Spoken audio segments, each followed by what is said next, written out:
Silma, t'es mahoraise et tu ne parles pas le shimaoré?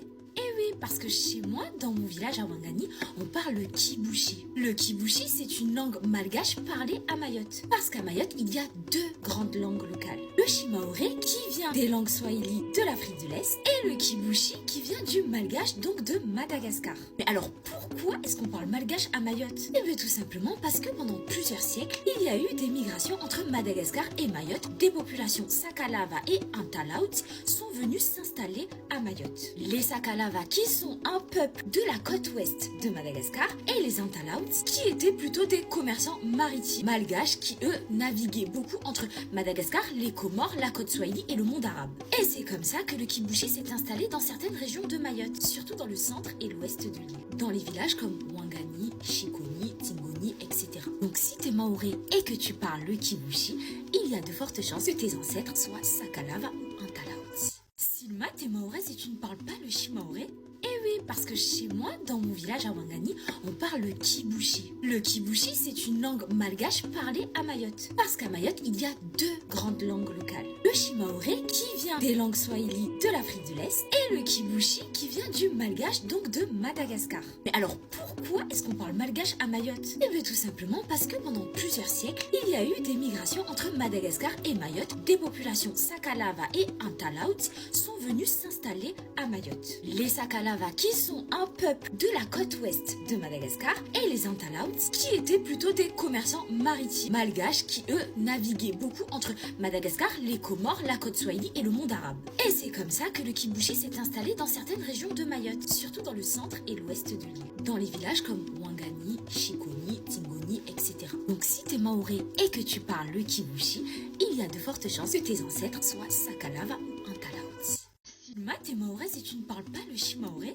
Eh oui, parce que chez moi, dans mon village à Ouangani, on parle le kibushi. Le kibushi, c'est une langue malgache parlée à Mayotte. Parce qu'à Mayotte, il y a deux grandes langues locales. Le shimaoré, qui vient des langues swahili de l'Afrique de l'Est, et le kibushi, qui vient du malgache, donc de Madagascar. Mais alors, pourquoi est-ce qu'on parle malgache à Mayotte? Eh bien, tout simplement parce que pendant plusieurs siècles, il y a eu des migrations entre Madagascar et Mayotte. Des populations Sakalava et Antalaut sont venues s'installer à Mayotte. Les Sakalava, qui sont un peuple de la côte ouest de Madagascar, et les Antalaut, qui étaient plutôt des commerçants maritimes malgaches qui, eux, naviguaient beaucoup entre Madagascar, les Comores, la côte swahili et le monde arabe. Et c'est comme ça que le kibushi s'est installé dans certaines régions de Mayotte, surtout dans le centre et l'ouest de l'île. Dans les villages comme Ouangani, Chikoni, Tingoni, etc.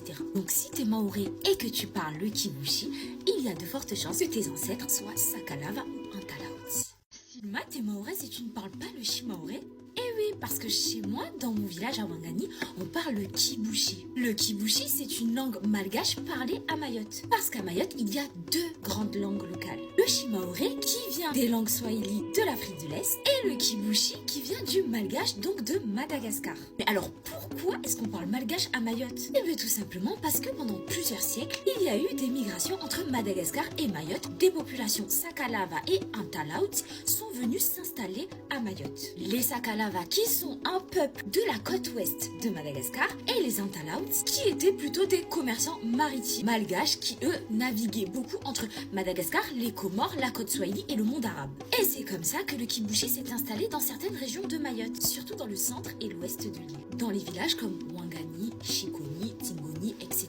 Donc si t'es maoré et que tu parles le kibushi, il y a de fortes chances que tes ancêtres soient Sakalava ou Antalaut. Silma, t'es mahoraise et tu ne parles pas le shimaoré?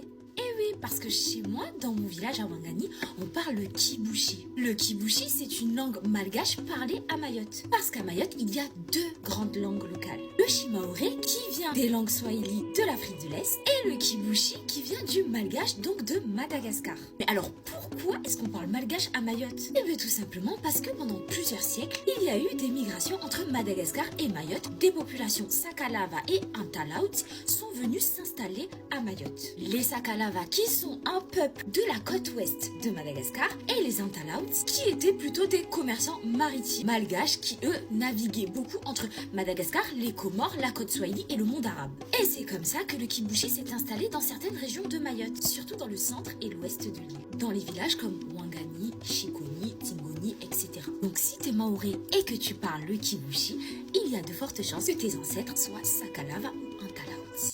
Si t'es maoré et tu ne parles pas le shimaoré, eh oui, parce que chez moi, dans mon village à Ouangani, on parle le kibushi. Le kibushi, c'est une langue malgache parlée à Mayotte. Parce qu'à Mayotte, il y a deux grandes langues locales. Le shimaoré, qui vient des langues swahili de l'Afrique de l'Est, et le kibushi, qui vient du malgache, donc de Madagascar. Mais alors, pourquoi est-ce qu'on parle malgache à Mayotte? Eh bien, tout simplement parce que pendant plusieurs siècles, il y a eu des migrations entre Madagascar et Mayotte. Des populations Sakalava et Antalaut sont venues s'installer à Mayotte. Les Sakalava qui sont un peuple de la côte ouest de Madagascar et les Antalaut qui étaient plutôt des commerçants maritimes malgaches qui eux naviguaient beaucoup entre Madagascar, les Comores, la côte swahili et le monde arabe. Et c'est comme ça que le kibushi s'est installé dans certaines régions de Mayotte, surtout dans le centre et l'ouest de l'île, dans les villages comme Ouangani, Chikoni, Tingoni, etc. Donc si t'es maoré et que tu parles le kibushi, il y a de fortes chances que tes ancêtres soient Sakalava ou Antalaut.